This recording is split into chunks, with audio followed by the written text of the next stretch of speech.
It started innocently enough. My wife Rachel had always been sociable. She thrived on attention, which I didn't mind.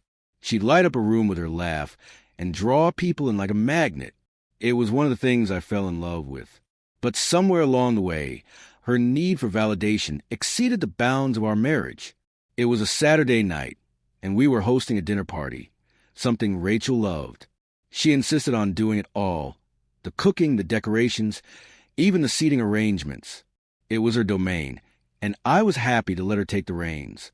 We had invited some of our closest friends, including a couple of her colleagues from work. Among them was Derek, a cocky, smirking man who oozed arrogance in every movement.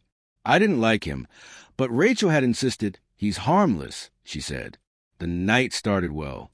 Wine flowed, conversations grew louder, and laughter filled the room. I was in the kitchen refilling glasses when I overheard Rachel talking to her best friend, Emily. They were tucked away in a corner, and Rachel's voice had dropped to a conspiratorial whisper. I wouldn't have paid attention, except for the way she said it, with a mix of giddiness and pride. I mean, have you seen Derek?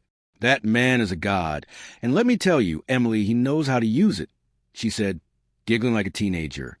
I froze. My heart thundered in my chest, and my hands went numb. The words were so jarring, so surreal, that I thought I must have misheard. But Emily's sharp intake of breath confirmed it. Rachel, are you serious?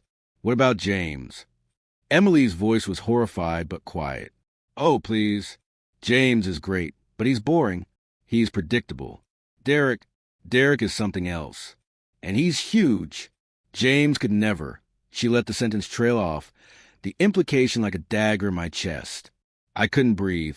My wife, the woman I'd spent 10 years building a life with, was bragging about her affair in our home during a party I helped host. It was a humiliation I didn't know how to process. But instead of confronting her in that moment, I walked back into the kitchen, set the wine bottle on the counter, and forced myself to think clearly. I didn't confront her that night. Instead, I played the dutiful host, laughing and joking with everyone, including Derek. But inside, I was unraveling. I needed to know the full extent of her betrayal before I acted. Over the next week, I became a man possessed. I checked phone records, emails, anything I could find, and what I uncovered confirmed my worst fears. Explicit messages, photos, plans to meet up during her work lunches. The evidence was damning, but I wasn't just going to confront her. No, I wanted her to feel the weight of her actions. I wanted the world to see what she had done. I planned meticulously. I hired a private investigator to gather irrefutable proof. I learned that Derek had a wife, Lisa, who had recently given birth to their first child. I reached out to her anonymously, sharing what I knew. She was devastated, but thankful for my honesty. Together, we decided the truth needed to come out in a way neither Rachel nor Derek could escape. 2 weeks later, Rachel decided to host another dinner party. She was in high spirits, completely unaware of what was coming. I made sure Derek was invited. He showed up with his usual swagger, flashing me a grin as he walked through the door. It took everything in me not to knock him out right there, but I waited. The timing had to be perfect. Halfway through the evening, I tapped my glass for attention. Everyone, can I have a moment? I want to share something very special. Rachel beamed at me, probably thinking I was about to make some sappy declaration of love. The room quieted, and I pulled out my laptop, connecting it to the TV. Rachel has always been the light of my life. I began, my voice steady despite the storm raging inside me. But recently, I've learned that she's been sharing that light with someone else. Confusion spread across the room. Rachel's smile faltered. "James, what are you talking about?" she asked, a nervous laugh escaping her. I ignored her and pressed play. The screen filled with screenshots of text messages between her and Derek. Explicit, undeniable, and horrifying.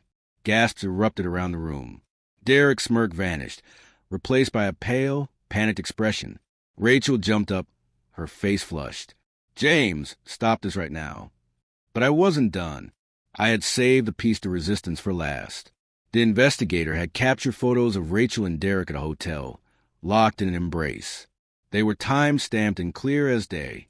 The room erupted into chaos. Friends whispered. Emily looked like she might be sick. And Derek's wife, Lisa, who I had invited as my guest, stood up. "You disgust me," Lisa spat at Derek. "You lied to me, to our family, and this is what you do?" With her, she pointed at Rachel, who was now sobbing. Derek tried to speak. "Lisa, please, let me explain." But she wasn't having it. "Explain?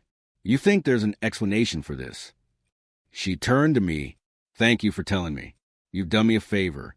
And with that, she walked out, leaving Derek scrambling after her. The room fell silent. All eyes were on Rachel, who was a wreck.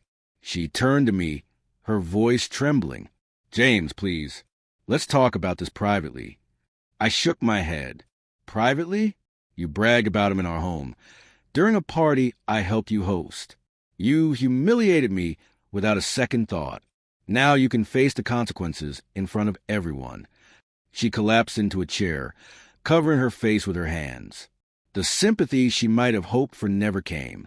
Our friends were too stunned, too betrayed by the deceit they'd been unwittingly complicit in. Over the next few days, Rachel tried everything to win me back. She begged. She cried. She even tried blaming me for not being exciting enough. But I was done. I filed for divorce. And when we divided our assets, I made sure the world knew why. She lost friends, respect, and the life we built together. Derek didn't fare much better. Lisa took him to the cleaners in the divorce, and the scandal ruined his career. As for me, I'm moving forward. It's not easy, but there's a strange sense of peace in knowing I stood up for myself, that I refuse to be a doormat.